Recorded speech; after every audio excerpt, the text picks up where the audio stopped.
Untuk mengetahui informasi terkini penyerahan memorandum di Kementerian Pertahanan dan juga Sertijab Kementerian Koordinator Bidang Politik dan Keamanan yang dilakukan hari ini, kita langsung bergabung dengan dua jurnalis Kompas TV, Renata Panggalo dan Dian Silitonga. Kita ke Kementerian Pertahanan terlebih dahulu.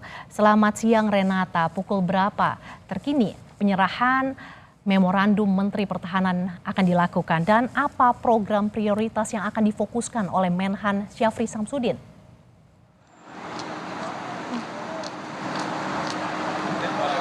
Ya, selamat siang Mercy dan juga saudara. Rencananya acara penyerahan memorandum Menteri Pertahanan yang juga akan dirangkaikan dengan penyambutan dan pelepasan Menteri Pertahanan ini akan digelar pada pukul 13.00 waktu Indonesia Barat di Kementerian Pertahanan, Jalan Medan Merdeka Barat, Jakarta Pusat. Kalau dari informasi yang kami dapatkan, Presiden Prabowo Subianto dijadwalkan akan hadir dalam acara ini. Karena memang kalau dari informasinya juga rencananya pada saat pelepasan Menteri Pertahanan periode 2019-2024, Presiden Prabowo Subianto begitu akan ada iring-iringan dari kantor Kementerian Pertahanan, kemudian Jalan Medan Merdeka Barat menuju Istana Negara. Yang berarti ini merupakan kesempatan bagi pegawai Kementerian Pertahanan untuk kemudian berpamitan dan juga berterima kasih kepada Presiden Prabowo Subianto atas jasanya memimpin Kementerian Pertahanan dari tahun 2019 hingga tahun ini 2024. Mercy dan juga saudara, untuk program-program yang kemudian nanti menjadi prioritas Kementerian Pertahanan, sebenarnya kalau dari Menteri Pertahanan Syafri Samsudin ini belum membeberkannya secara gamblang kepada media. Namun kalau kita mengacu pada visi Presiden Prabowo Subianto terkhusus pada Kementerian Pertahanan, ini nantinya akan ada penguatan pertahanan dan keamanan yang menjadi salah satu fokus utama di tengah ketidakpastian dinamika global. Selain itu juga Mercy, Presiden Prabowo berencana akan menaikkan anggaran secara bertahap di Kementerian Pertahanan ini, tentu untuk sebagai upaya modernisasi dan juga penguatan militer, termasuk pengadaan dari alutsista. Kita ketahui, Mercy dan juga saudara,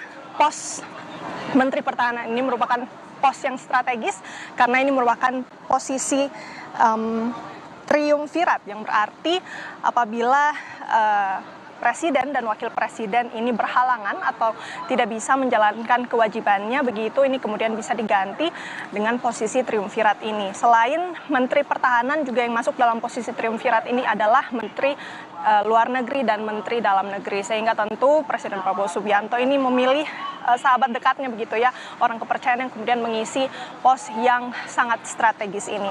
Kalau kita melihat rekam jejak ataupun riwayat dari Syafri Samsudin, ini kita ketahui Syafri Samsudin juga menempuh pendidikan di tempat yang sama dengan Prabowo Subianto, yakni Akademi Militer Magelang, dan lulus di tahun 1974, dan bahkan Syafri juga pernah meraih penghargaan lulusan terbaik Adi Makayasa. Selain itu juga Syafri bersama Prabowo akhirnya masuk dalam Korps Barat Merah Komando Pasukan Sandi Yuda yang pada hari ini kita sebut sebagai Kopassus. Dan dalam riwayat penugasannya juga Syafri sempat menduduki posisi yang cukup strategis, seperti memimpin pasukan untuk meredam pemberontakan di Timur Timur, Aceh, dan kemudian Irian Jaya. Kemudian dia juga pernah menjadi komandan Grup A Pas Pampres yang mengawal Presiden Soeharto. Kemudian selepas pensiun, Syafri juga pernah mengabdi di Kementerian Pertahanan sebagai Wakil Menteri Pertahanan di era SBY. Kemudian dilanjutkan menjadi Asisten Menteri Pertahanan bidang manajemen di Kementerian Pertahanan begitu di era Presiden Joko Widodo.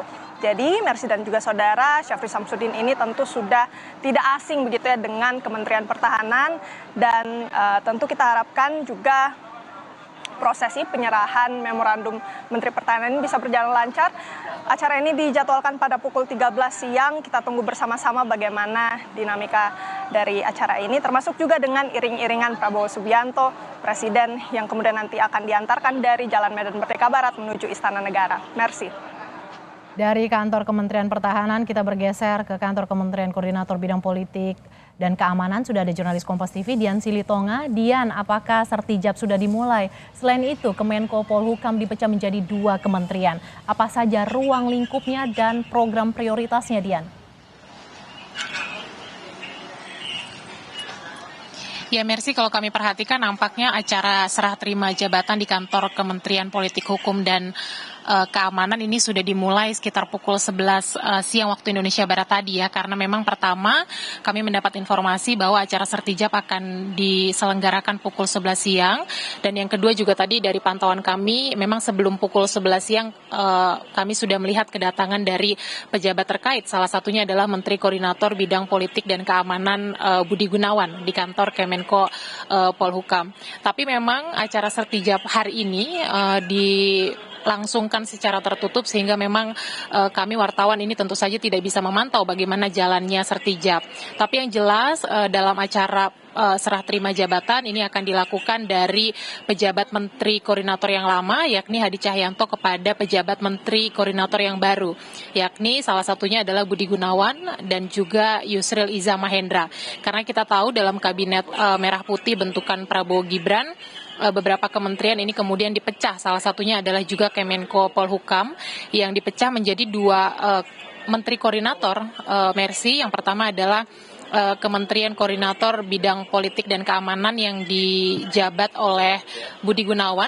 Kita tahu Budi Gunawan ini sebelumnya merupakan Kepala Badan Intelijen Negara yang bertugas pada pemerintahan Jokowi Ma'ruf. Jadi memang bukan orang baru. Ini Budi Gunawan juga merupakan wajah lama begitu ya di bidang pemerintahan. Kemudian Kementerian Koordinator Bidang Hukum, HAM dan juga Imigrasi dan Pemasyarakatan ini kemudian dijabat oleh mantan Ketua Umum PBB yakni Yusril Iza Mahendra.